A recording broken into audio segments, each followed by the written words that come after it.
வரலாற்று சிறப்பு வாய்ந்த உலக திரிபிடகம் ஓதும் இந்த நிகழ்வை முன்னின்று ஒருங்கிணைத்து நெறிப்படுத்திக் கொண்டிருக்கிற தமிழ்நாடு பௌத்தர்கள் சங்க பேரவையின் தலைமை ஒருங்கிணைப்பாளர் கௌதம சன்னா அவர்களே, இதில் பங்கேற்று சிறப்பிக்க உள்ள மாநில சிறுபான்மையினர் ஆணையத்தின் தலைவர் அருட்தந்தை ஜோ அருண் அவர்களே, வரவிருக்கிற காஞ்சி நாடாளுமன்ற உறுப்பினர் சகோதரர் செல்வம் அவர்களே, சட்டமன்ற உறுப்பினர் சிவிஎம்பி எழிலரசன் அவர்களே மற்றும் இந்த நிகழ்வில் பங்கேற்று இதனை சிறப்பித்துக் கொண்டிருக்கிற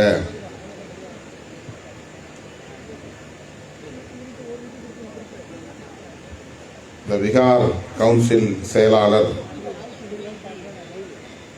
அன்பு சகோதரர் திருநாவுக்கரசு அவர்களே,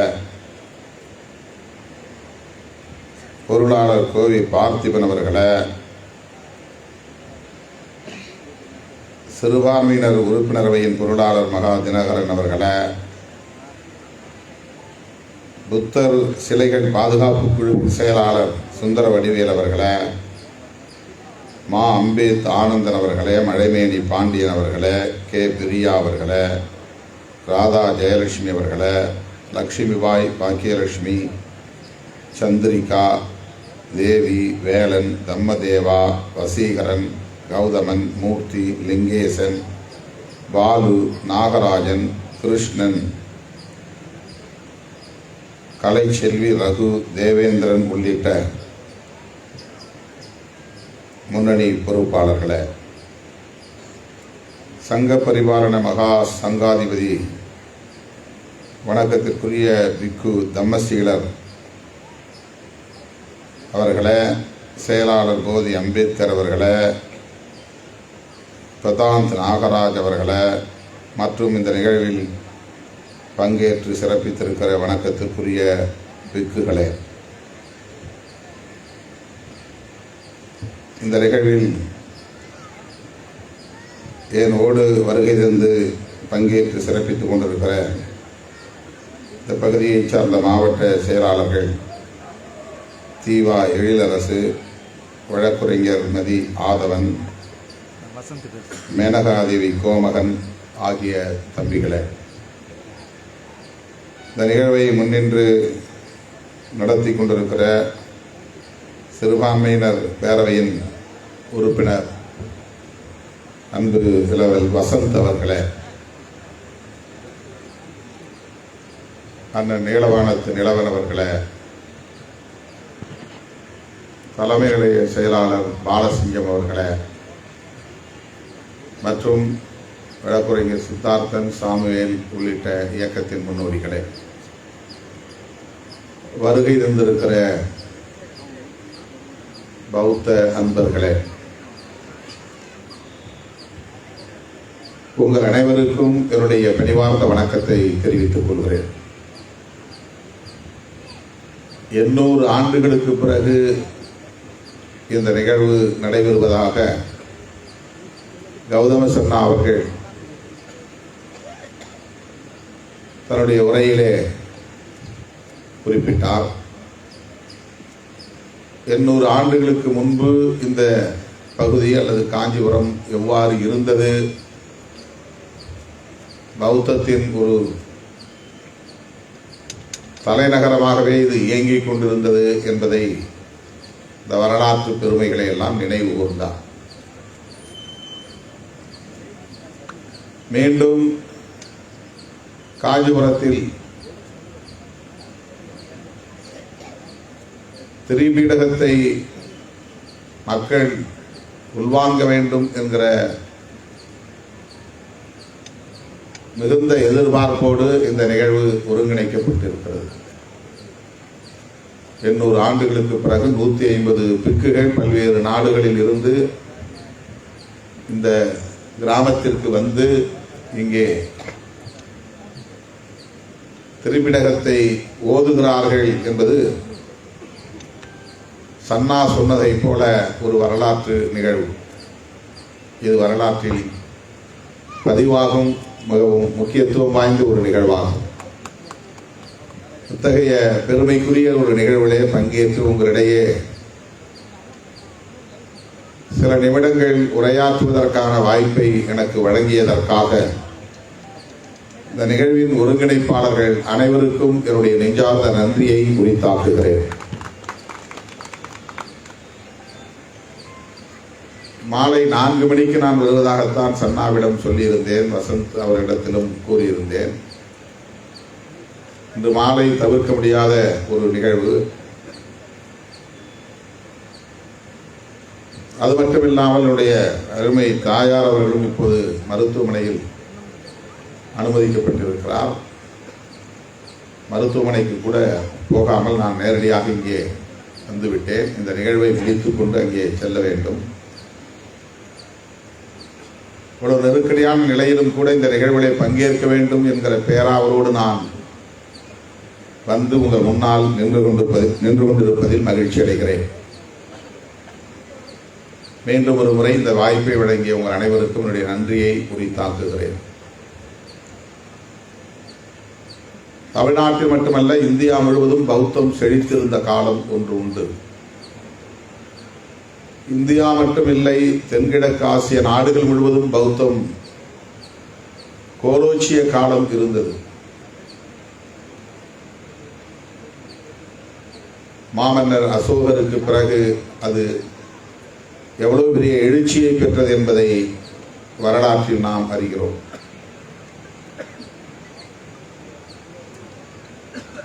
ஆனால் இன்றைக்கு சன்னா அவர்கள் சொன்னதைப் போல முற்றாக துடைத்தெறியப்பட்டிருக்கிற ஒரு துயரமும் நடந்தேறி இருக்கிறது.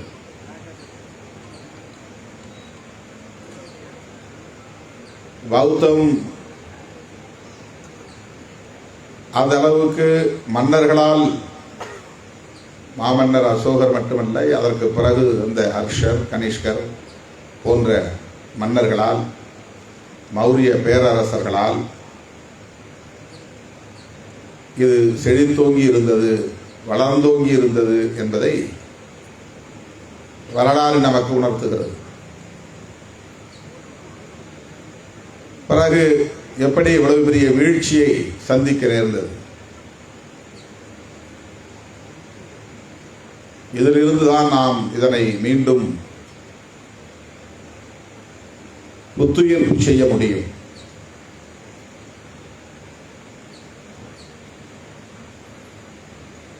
புத்தர் காலத்திலிருந்தே பௌத்தத்திற்கு கடுமையான எதிர்ப்புகள் இருந்தன.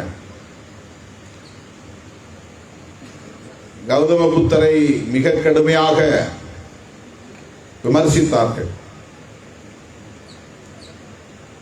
அவரை சாத்தான் என்று சொன்னார்கள், பேய் பிசாசு என்று சொன்னார்கள்.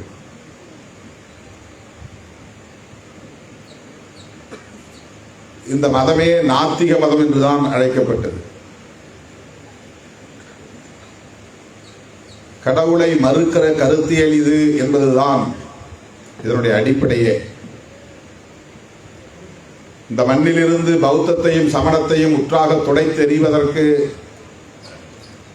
மிக முக்கியமான காரணமே இவை இரண்டும் கடவுள் நம்பிக்கை கொண்டவை அல்ல. பௌத்தத்திலும் சமணத்திலும் கடவுள் நம்பிக்கை கிடையாது. கடவுளை பற்றிய போதனைகள் இல்லை, கடவுளை பற்றிய ஆய்வுகள் இல்லை. கடவுளை பற்றிய எந்த நிலைப்பாடும் இல்லை என்கிற போது வழிபாடு தொடர்பான எந்த சடங்கு சம்பிரதாயங்களும் இல்லை. எல்லா மதங்களும் வழிபாட்டுக்குரியது கடவுள் என்று சொன்னபோது வழிபாட்டுக்குரியது அறம், நல்லறம் என்று சொன்னவர் கௌதம புத்தர். அறம்தான் வழிபாட்டுக்குரியது. அதுதான் தம்மா என்று பாலி மொழியிலே அழைக்கப்படுகிறது. தர்மம் என்று சான்ஸ்கிரிட்டிலே சமஸ்கிருத மொழியிலே அழைக்கப்படுகிறது. அதுதான் அறம் என்று தமிழில் அழைக்கப்படுகிறது. கடவுளை வைக்க வேண்டிய இடத்தில் தம்மாவை வைத்தவர் தான் கௌதம புத்தர்.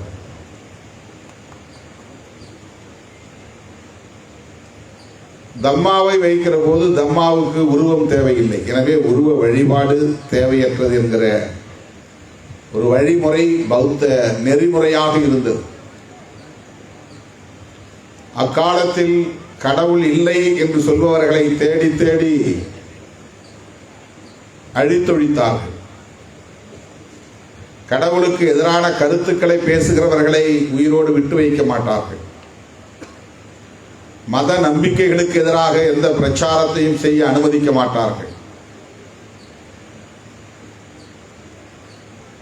பைபிளில் உள்ள கருத்துக்களுக்கு எதிராக பேசிய அனைவரையும் அறிவியல் சார்ந்த கருத்தாக இருந்தாலும் கூட அது கடவுளுக்கு எதிரான கருத்து என்று அவர்களை தேடி தேடி அழித்தார்கள். இந்த பூமி உருண்டை என்று சொன்னதற்காக கலிலியோ தாக்கி கொல்லப்பட்டான். பைபிளில் அப்படி சொல்லப்படவில்லை, நீ கடவுளுக்கு எதிராக பேசுகிறாய் என்று கொல்லப்பட்டான். அப்படிப்பட்ட அந்த காலத்தில் அறிவியல் சார்ந்து சிந்தித்த மகான், பகுத்தறிவின் அடிப்படையிலே சிந்தித்து மக்களை வழிநடத்திய மகான் கௌதம புத்தர்.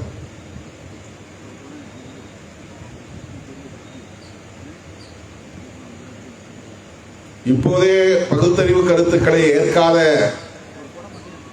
மூட நம்பிக்கை என்பது வலுவாக இருக்கிறது.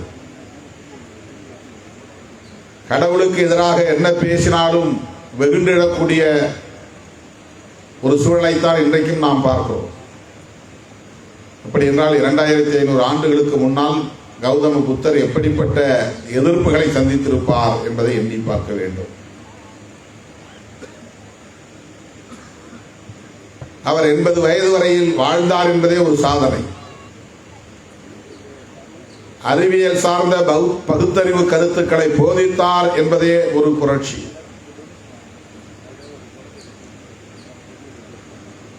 பௌத்தம் என்பது பகுத்தறிவு சிந்தனை என்பதைத்தான் அதற்கு பிறகு வந்த அனைவருமே பரப்பிய காலமாக இருந்தது.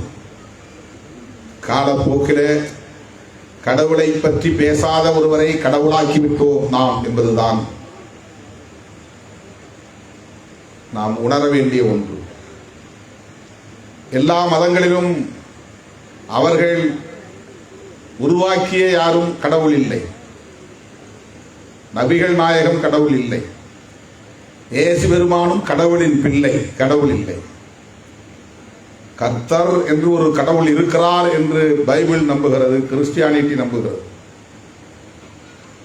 இந்து மதம் சிவன் என்ற ஒரு கடவுள் இருக்கிறார், மகாவிஷ்ணு என்று கடவுள் இருக்கிறார், பிரம்மன் என்று கடவுள் இருக்கிறார் என்று வேறு உருவகங்களை அவர்கள் முன்வைக்கிறார்கள்.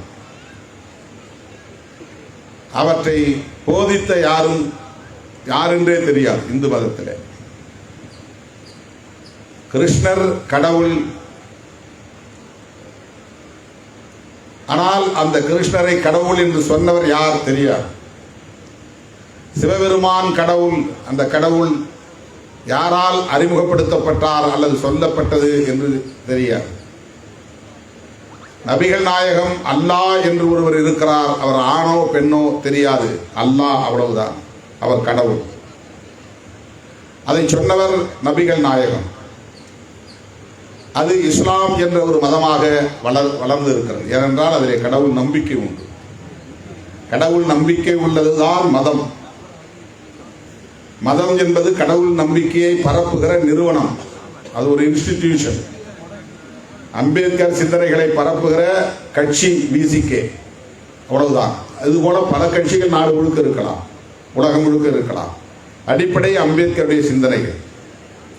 அதுபோல கடவுள் என்கிற ஒரு கான்செப்ட் உலக மாந்தரிடையே உண்டு.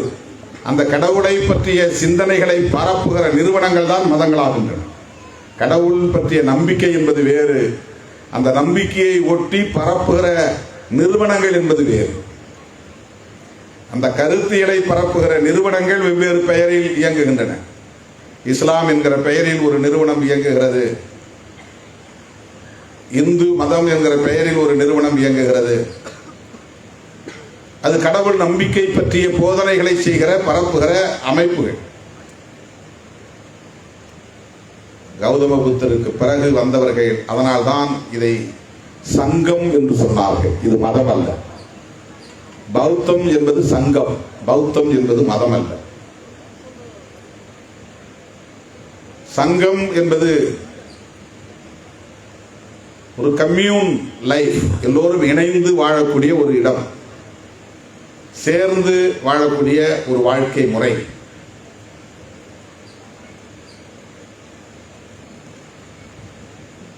பௌத்தத்தில் வழிபாட்டுக்குரியது தம்மம். அந்த கருத்துகளை பரப்புகிற அமைப்புக்கு பெயர் சங்கம்.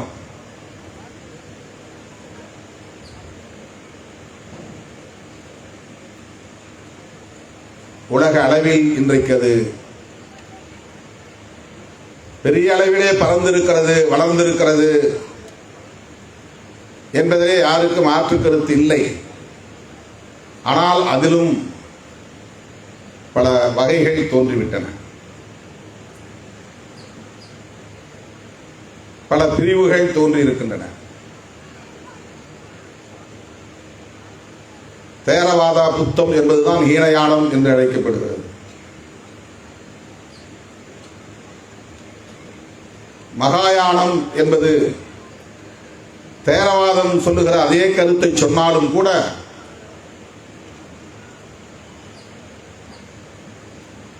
அது மகாவிஷ்ணுவின் அவதாரம் தான் கௌதம புத்தர் என்று நம்பக்கூடிய ஒரு பௌத்தம்.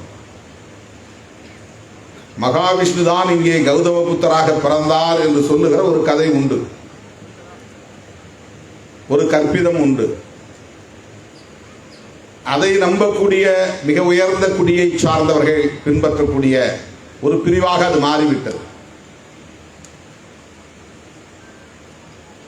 இவற்றையெல்லாம் நாம் புரிந்து கொண்டு உள்வாங்கிக் கொண்டு பௌத்தத்தை மக்களிடையே கொண்டு போய் சேர்க்கிற பணிகளில் நம்மை நாம் ஈடுபடுத்திக் கொள்ள வேண்டிய தேவை இருக்கிறது. இந்தியாவை பொறுத்தவரையில் பௌத்தத்தை இந்து மதத்தின் ஒரு கிளை என்று சொல்லி பரப்பிக் கொண்டிருக்கிறார்கள். அரசமைப்பு சட்டத்தின்படியே பௌத்தம் இந்து மதத்தின் கிளை என்று திருத்தம் செய்து இணைத்திருக்கிறார்கள். அதனால்தான் புத்திஸ்டாக இருந்தால் இடஒதுக்கீடு உண்டு என்று அரசமைப்பு சட்டம் ஏற்றுக்கொண்டது. இஸ்லாத்துக்கு இடஒதுக்கீடு இல்லை, கிறிஸ்தவத்திற்கு மாறியவர்களுக்கு இடஒதுக்கீடு இல்லை, ஆனால் பௌத்தத்திற்கு மாறினால் இடஒதுக்கீடு உண்டு. அது நம் மீது காட்டுகிற கருணை அல்ல, அது நம்மை விழுங்கி சிரிக்கிற சதி, நம்மை ஸ்வாகா செய்கிற ஒரு முயற்சி, அது விழுங்கி சிரிக்கிற ஒரு முயற்சி. பௌத்தம் என்றால் அது இந்து மதத்தின் ஒரு கிளை. எனவே இந்து மதத்தை சார்ந்தவர்கள் பௌத்தத்தை இன்றைக்கு வெகுவாக ஆதரிக்க முன்வந்திருக்கிறார்கள்.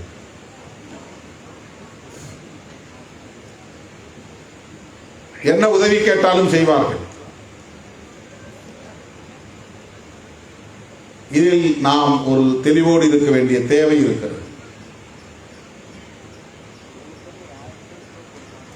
பௌத்தம் இன்றைக்கு உலகத்தில், உலக நாடுகளில் நடைமுறையில் இருக்கிற பௌத்தம் பகவான் புத்தரால் போதிக்கப்பட்ட பௌத்தமாக இல்லை என்ற காரணத்தினால்தான் புரட்சியாளர் அம்பேத்கர் புதிதாக புத்தான் இஸ் தம்மா என்ற ஒரு நூலை எழுத வேண்டிய நிர்பந்தம் உருவானது. இல்லை என்றால் ஏற்கனவே இருக்கிற டெக்ஸ்ட் போதும், மகாயானத்தில் இருக்கிற புனித நூல் எதுவோ அது போதும், அல்லது தேரவாத புனித நூல் எதுவோ அதை போதும் என்று அவர் ஏற்றிருக்க முடியும். அப்படி எந்த நாட்டையும் பின்பற்றாமல் புதிதாக ஒன்றை உருவாக்க வேண்டும் என்று அவர் சிந்தித்ததன் விளைவாகத்தான் புத்தா இஸ் தம்மா என்கிற ஒரு புதிய நூலை அவர் எழுதினார். எனவே அதுதான் நமக்கான புனித நூல். புரட்சியாளர் அம்பேத்கர் அவர்கள் எழுதியிருக்கிற புத்தா இஸ் தம்மா என்பதுதான் நாம் உள்வாங்க வேண்டிய ஒரு கருத்தியல் பெட்டகம். அதற்கு அவர் என்ன பெயர் வைத்தார் என்றால் நவயானா என்று பெயர் வைத்தார். நான் உருவாக்க போகிற இந்த பாதை ஒரு புதிய பாதை. நவயானா என்றால் புதிய பாதை. அப்படி என்றால் ஏற்கனவே இருக்கிற ஹீனயானா அது எளிய பாதை. ஏற்கனவே இருக்கிற மகாயானா அது பெரும் பாதை, நெடும் பாதை. அவர்கள் வாகனம் என்ற பொருளிலும் அதை குறிக்கிறார்கள். பாலியிலே மகாயானா என்றால் பெரிய வாகனம் என்று பொருள் என சொல்லுகிறார்கள்.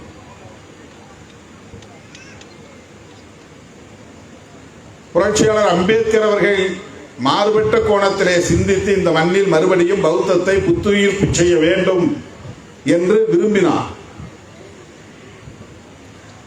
உரிய முறைப்படி மக்களை வழிநடத்த வேண்டும் என்று விரும்பினார். புராண நம்பிக்கைகள் இல்லாத ஒரு பௌத்தத்தை புத்துயிர்ப்பு செய்ய வேண்டும் என்று வேட்கையோடு இருந்தார். அதன் அடிப்படையில் தான் அவர் நவயானா என்கிற ஒரு புதிய பெயரை சூட்டி புத்தரும் அவரது தம்மமும் என்கிற ஒரு அறநூலையும் படைத்து நம்மிடம் கொடையளித்து விட்டு சென்றிருக்கிறார். எனவே பௌத்தத்தை புத்துயிர்ப்பு செய்ய வேண்டியது எவ்வளவு முக்கியமோ அதே அளவுக்கு புரட்சியாளர் அம்பேத்கர் பார்வையில் அதை நாம் மக்களிடத்திலே கொண்டு போய் சேர்க்க வேண்டும் என்பதிலே நாம் உறுதியாக இருக்க வேண்டும், தெளிவாக இருக்க வேண்டும். இல்லையே இந்த சனாதனம் நம்மை மீண்டும் விழுங்கி செலுத்திவிடும். தமிழ்நாடு முழுவதும் புத்தர் சிலைகள் எல்லாம் சேதமடைந்து கிடைக்கின்றன. தலையில்லாத புத்தர் சிலைகள், கைகள் இல்லாத புத்தர் சிலைகள், முகம் சிதைக்கப்பட்ட புத்தர் சிலைகள். எப்படி இந்த சிலைகள் எல்லாம் மண்ணுக்கடியிலே புதைந்து போயின? பூகம்பத்தாலா அவையெல்லாம் புதைந்தன. வன்முறைகளால் அந்த சிலைகள் சேதப்படுத்தப்பட்டன.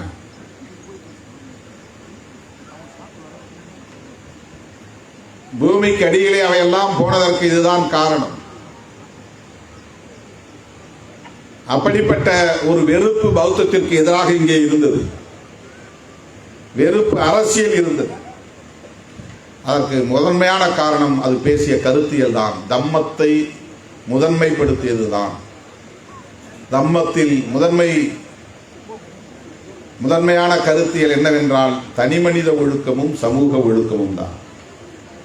இதுதான் பௌத்தம். புரட்சியாளர் அம்பேத்கர் அவர்கள் அரசமைப்பு சட்டத்தை எழுதுகிற போது அதனுடைய முகப்புரையிலே பயன்படுத்திய 3 சொற்கள் விவாதத்திற்குரியன ஆயின. சுதந்திரம், சமத்துவம், சகோதரத்துவம் என்கிற அந்த 3 சொற்கள் குறித்து கடுமையான விவாதங்கள் எழுந்தன. அப்போது அவர் சொன்னார், எல்லோரும் விமர்சிக்கிறார்கள், பிரெஞ்சு புரட்சியில் இருந்து நான் இந்த சொற்களை கையாண்டேன் என்று. இல்லை, நான் பகவான் புத்தரின் போதனைகளில் இருந்ததை எடுத்து கையாண்டிருக்கிறேன் என்று சொன்னார். புத்தரின் போதனைகள் என்ன என்பதை மிகச் சுருக்கமாக சொல்ல வேண்டுமானால் சுதந்திரம், சமத்துவம், சகோதரத்துவம் என்பதுதான் பௌத்தம். அதுதான் பௌத்தம். இந்த மக்களிடையே, உலகம் முழுவதும் மனிதர்களிடையே சுதந்திரம் நிலவ வேண்டும், சகோதரத்துவம் பரவ வேண்டும், சமத்துவம் நிலை பெற வேண்டும் என்பதுதான். எனவே புரட்சியாளர் அம்பேத்கரின் வழியில் பௌத்தத்தை வெகு மக்களிடத்திலே கொண்டு போய் சேர்ப்பதற்குரிய தெளிவோடு நாம் கைகோர்த்து களமாடுவோம் என சொல்லி இந்த மாநாடு வெற்றி பெற வாழ்த்தி வாய்ப்புக்கு நன்றி கூறி முடிக்கிறேன். நன்றி, வணக்கம்.